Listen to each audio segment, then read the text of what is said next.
Hi everyone, Assalamualaikum. Welcome back to my Facebook page and YouTube channel আশি daily blogs.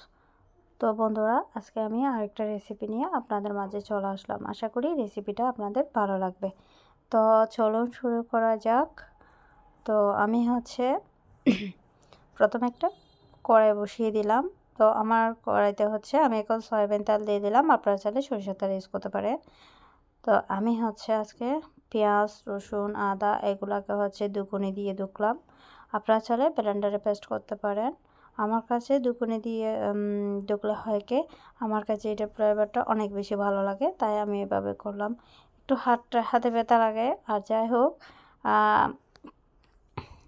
এগুলাকে এখানে আমি 5-6 কোয়া রসুন নিয়েছিলাম, আর তিন চারটা মেবি পেঁয়াজ, আর এক টুকরো আদা। এক টুকরো মানে একটা না, অল্প একটু। তো আদা এগুলো সবগুলো একসাথে পেস্ট করছিলাম। আর এই তো দেখতে পাচ্ছেন, এগুলাকে ভালো করে কষাতে হবে, না হলে এগুলার যে একটা কাঁচা গন্ধ এগুলো থেকে যাবে, আর কাঁচা গন্ধগুলো থাকলে খেতে ভালো লাগবে না।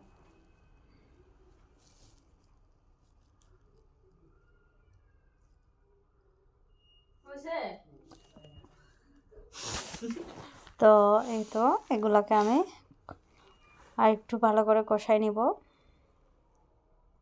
বন্ধুরা, কে কোথা থেকে বসে আমার এই ভিডিওটা দেখতেছেন প্লিজ একটু কমেন্ট করে জানাবেন।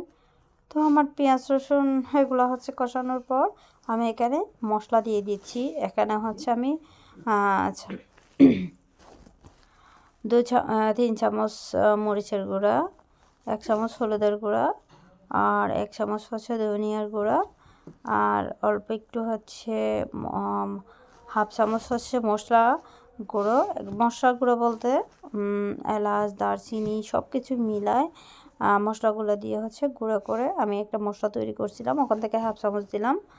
আর জিরার গুঁড়া দিলাম হাফ চামচ। সব কিছু দিয়ে আমি এগুলোকে কিছুক্ষণ ভিজিয়ে রাখছিলাম। ভিজানোর পরে 10 মিনিট পর্যন্ত ভিজানোর পর একটু পানি দিয়ে দেখেন কি সুন্দর একটা আমি মশলা তৈরি করলাম সব কিছু দিয়ে। তা যাই হোক, এখন এগুলো দিয়ে আমি এগুলোকে ভালো করে কষাই নিব। দেখেন সুন্দর একটা কালার আসছে আর ভালো একটা ঘ্রাণ পাচ্ছি। তো এগুলোকে আমি কষানোর পরে এগুলো একটু সময় নিয়ে চুলার আঁচটা ছোটো করে একটু ভালো করে কষাবেন, তাহলে দেখবেন একদম ঘরের মধ্যে একটা ঘ্রাণ, সুন্দর একটা ঘ্রাণ বো বো করবে আর কি। যাই হোক, একটু মজা করলাম। আর এই তো দেখতে পাচ্ছেন আমি এক এক করে মাংসগুলো দিয়ে দিব। তো এটা ফার্মের মুরগি মাংস। অনেক দিন পর ফার্মের মুরগি খাচ্ছি। অনেক দিন ভিডিও দিতে পারতেছি না, ছেলে অসুস্থ। আর আজকে যে ভিডিও করব আমি জানতাম না।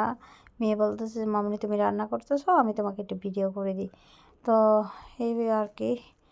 তো এক এক করে আমি মাংসগুলো দিয়ে দিচ্ছি। আমরা যেহেতু মানুষ কম, সেজন্য অল্প একটু রান্না করলাম।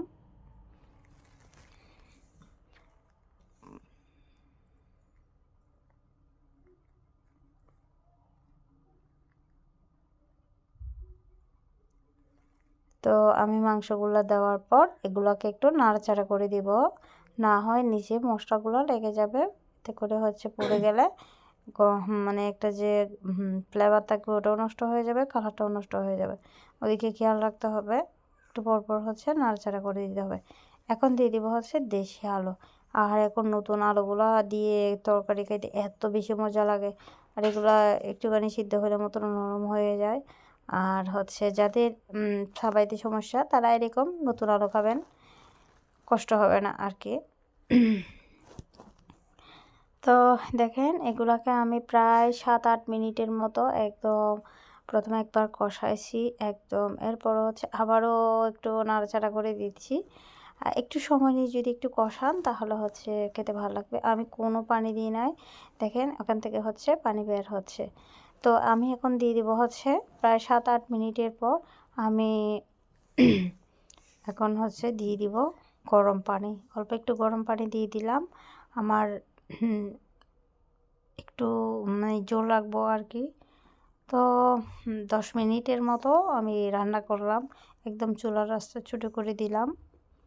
তো দেখেন ফাইনালি আমার রান্নাটা হয়ে গেছে। তো বন্ধুরা,